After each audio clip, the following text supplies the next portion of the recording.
ಬಂದೆ ಬಂದೆ ಬಂದೆ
ಸಂಸ್ಥಾಪಕರ ರಾಜ್ಯಾಧ್ಯಕ್ಷರಾದ ವಿಜಯ್ ಕುಮಾರ್ ಎಸ್ ಅವರಿಗೆ, ವಿಜಯ್ ಕುಮಾರ್ ಎಸ್ ಅವರಿಗೆ, ವಿಕೆಎಸ್ ಅಣ್ಣನವರಿಗೆ, ವಿಕೆಎಸ್ ಅಣ್ಣನವರಿಗೆ, ವಿಜಯ್ ಕುಮಾರ್ ಎಸ್ ಅವರಿಗೆ, ನಮ್ಮ ಕನ್ನಡಿಗರ ವಿಜಯ್ ಸೇನೆಗೆ, ನಮ್ಮ ಕನ್ನಡಿಗರ ವಿಜಯ್ ಸೇನೆಗೆ, ನಮ್ಮ ಕನ್ನಡಿಗರ ವಿಜಯ್ ಸೇನೆಗೆ.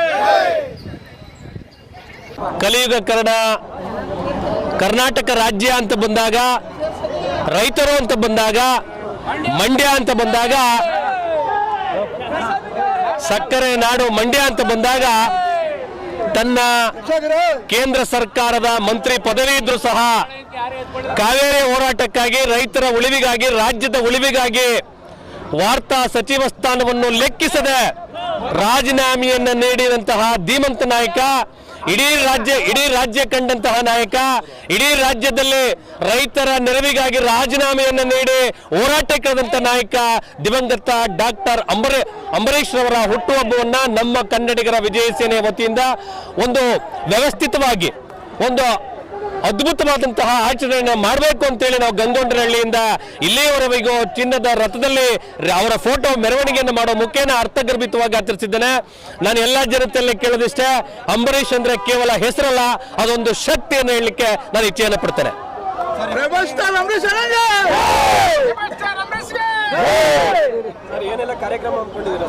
ಸರ್, ಇವತ್ತು ನಾವು ಈಗಾಗಲೇ ಚಾಲನೆಯನ್ನ ಕೊಟ್ಟಿದ್ದೇವೆ, ಅನುದಾನವನ್ನು ಸಹ ಮಾಡ್ತಾ ಇದ್ದೀವಿ. ಈಗಾಗ ಗಂಗೊಂಡನಹಳ್ಳಿಯಲ್ಲಿ ಸುಮಾರು 500 ರಿಂದ 600 ಜನಕ್ಕೆ ಅನುದಾನವನ್ನು ಮಾಡಿದ್ದೇವೆ. ಮುಂದೆ ಸಂಜೆ ಅನಾಥ ಮಕ್ಕಳಿಗೆ ಅನಾಥಾಲಯಕ್ಕೆ ತಗಲಿ, ಅಂಗವಿಕಲರ ಒಂದು ಕೇಂದ್ರಕ್ಕೆ ತೆರಳಿ ಅವರ ಸವಿನೆನಪಿನಲ್ಲಿ ಅಂಬರೀಶ್ ಅವರ ಹುಟ್ಟುಹಬ್ಬದ ಪ್ರಯುಕ್ತ ಅನುದಾನವನ್ನು ಸಹ ಮಾಡ್ತಾ ಇದ್ದೇವೆ. ಸರ್, ಖಂಡಿತವಾಗಿಯೂ ಇವತ್ತು ಅವ್ರ ಮನೆಯವ್ರ ಬಗ್ಗೆ ಮಾತಾಡುವಂತ ಅವಶ್ಯಕತೆ ಇಲ್ಲ. ಯಾಕೆಂತ ಹೇಳಿದ್ರೆ ಇವತ್ತು ಅಂಬರೀಶ್ ವ್ಯಕ್ತಿ ಇರೋದು ಇಂಪಾರ್ಟೆಂಟ್ ಅಲ್ಲ, ವ್ಯಕ್ತಿ ಹೋದ ನಂತರದಲ್ಲಿ ಅವರ ಮನೆಯವರು ಸಾರ್ವಜನಿಕರ ಬದುಕಿನಲ್ಲಿ ಹೇಗಿರ್ತಾರೆ ಅನ್ನೋದು ಮುಖ್ಯ. ಬಹುಶಃ ಅಂಬರೀಶ್ ಅವರ ಒಂದು ಗುಣವನ್ನ ಅವರ ಮಗ ಅಭಿಷೇಕ್ ಅಂಬರೀಶ್ ಅವ್ರಿಗೆ ಬಂದಿದೆ ಅಂತ ಹೇಳಿದ್ರೆ ಬಹುಶಃ ತಪ್ಪಾಗ್ಲಾರ್ದು. ಅದರ ಜೊತೆಗೆ ಸಾರ್ವಜನಿಕರನ್ನ, ರೈತರನ್ನ ಕಾಯುವ ನಿಟ್ಟಲ್ಲಿ ಸುಮಲತಾ ಅಂಬರೀಶ್ ಅವರು ಸಹ ಒಂದು ಹೆಜ್ಜೆ ಮುಂದೆ ಇದ್ದಾರೆ. ಅದು ಅಭಿಮಾನಿಗಳಿಗೆ ಸಹ ಬಹಳಷ್ಟು ಸಂತೋಷವನ್ನು ಕೊಟ್ಟಿದೆ. ಸರ್, ನಾನೆಲ್ಲ ಅಂಬರೀಶ್ ಅಭಿಮಾನಿಗಳಿಗೆ ಹೇಳೋದಿಷ್ಟೇ, ನಿಮ್ಮ ಪ್ರೀತಿ, ವಿಶ್ವಾಸ, ಈ ತ್ಯಾಗ ಮನೋಭಾವ ನಾವಿರೋವರೆಗೂ ಸಹ ಅವರ ಮನೆಯ ಮೇಲೆ ಇರಲಿ ಅಂತೇಳಿ ನಾನು ಎಲ್ಲರಲ್ಲಿ ಮನವಿಯನ್ನು ಸಹ ಮಾಡ್ತೇನೆ. ಅದೇ ಸಂದರ್ಭದಲ್ಲಿ ನಿಮ್ಮ ಒಂದು ಕನ್ನಡದ ಮಾತು ಏನು ಹೇಳಕ್ಕೆ ಇಷ್ಟಪಡ್ತೀರಾ ಸರ್? ಅಕಾರ, ವಕಾರ, ಚಕಾರ, ಮಕಾರ, ರಕಾರಗಳನ್ನು ಕೊಟ್ಟಂತಹ ಭಾಷೆ, ಸಂಧಿಗಳನ್ನು ಕೊಟ್ಟಂತಹ ಭಾಷೆ, ವ್ಯಾಕರಣಾಂಶಗಳನ್ನು ಕೊಟ್ಟಂತಹ ಭಾಷೆ, ನೆಲ ಜಲ ಧಕ್ಕೆ ಬಂದಾಗ ನಮ್ಮ ಕನ್ನಡಿಗರ ವಿಜಯ ಸೇನೆ ಮುಂದಾಗಿರ್ತದೆ. ಕನ್ನಡ ವಿಚಾರಗಳಿಗಾಗಲಿ, ಕನ್ನಡ ವಿಚಾರಕ್ಕೆ ಧಕ್ಕೆ ಬಂದಾಗ ನಮ್ಮ ಸಂಘಟನೆ ಯಾವುದೇ ಹೋರಾಟಕ್ಕೂ, ಯಾವುದೇ ತ್ಯಾಗಕ್ಕೂ ಸಹ ಸಿದ್ಧ ಅಂತ ಹೇಳಿಕ್ಕೆ ಇಚ್ಛೆ ಪಡ್ತೇನೆ ಸರ್. ಯಾವಾಗಲೂ ಇರುತ್ತೆ. ಹಾಗಾಗಿ ಅಂಬರೀಷ್ ಅಣ್ಣನವರ ಹುಟ್ಟುಹಬ್ಬವನ್ನು ವಿಶಿಷ್ಟವಾಗಿ ವಿಭಿನ್ನವಾಗಿ ಮಾಡಬೇಕು ಅಂತೇಳಿ ನಮ್ಮ ಕನ್ನಡಿಗರ ವಿಜಯ ಸೇನೆಯ ಸಮಸ್ತ ಪದಾಧಿಕಾರಿಗಳು ತೀರ್ಮಾನಿಸಿ ಇವತ್ತು ಚಿನ್ನದ ರಥದಲ್ಲಿ ಅಂಬರೀಷ್ ಅಣ್ಣನವರ ಭಾವಚಿತ್ರವನ್ನು ಇಟ್ಟು ಮೆರವಣಿಗೆ ಮಾಡುವುದರ ಮುಖಾಂತರ ಅಂಬರೀಷ್ ಅಣ್ಣನವರ ಆತ್ಮಕ್ಕೆ ಶಾಂತಿ ಸಿಗಲಿ, ಚಿರಕಾಲ ಅಂಬರೀಷ್ ಅಣ್ಣ ಅಭಿಮಾನಿಗಳ ಮನಸ್ಸಲ್ಲಿ ಇರಲಿ ಅಂತೇಳಿ ಭಗವಂತನಲ್ಲಿ ಬೇಡ್ಕೊಳ್ತಾ 72ನೇ ವರ್ಷದ ಜಯಂತಿ ಅಂತ ಹೇಳೋದಕ್ಕೆ ನಮಗೆ ದುಃಖ ಆಗುತ್ತೆ.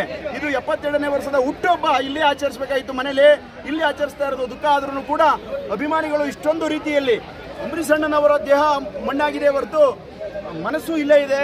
ದಯವಿಟ್ಟು ಎಲ್ಲ ಅಭಿಮಾನಿಗಳು ಇಂತಹ ಒಂದು ಪ್ರೋತ್ಸಾಹ ಕೊಟ್ಟಂತಹ ತ್ಯಾಗಮೂರ್ತಿಯ ಒಂದು ನೆನಪು ನಮ್ಮೆಲ್ಲರಿಗೂ ಕೂಡ ಇರುತ್ತೆ ಅಂತ ಹೇಳಿ ನಮ್ಮ ಕನ್ನಡಿಗರ ವಿಜಯ ಸೇನೆಯ ಸಮಸ್ತ ಪದಾಧಿಕಾರಿಗಳಿಗೂ ಹಾಗೂ ಅಂಬರೀಷ್ ಅಣ್ಣನವರ ಸಮಸ್ತ ಅಭಿಮಾನಿಗಳಿಗೂ ಹೃತ್ಪೂರ್ವಕ ವಂದನೆಗಳನ್ನು ತಿಳಿಸ್ತಾ ಇದ್ದೀನಿ.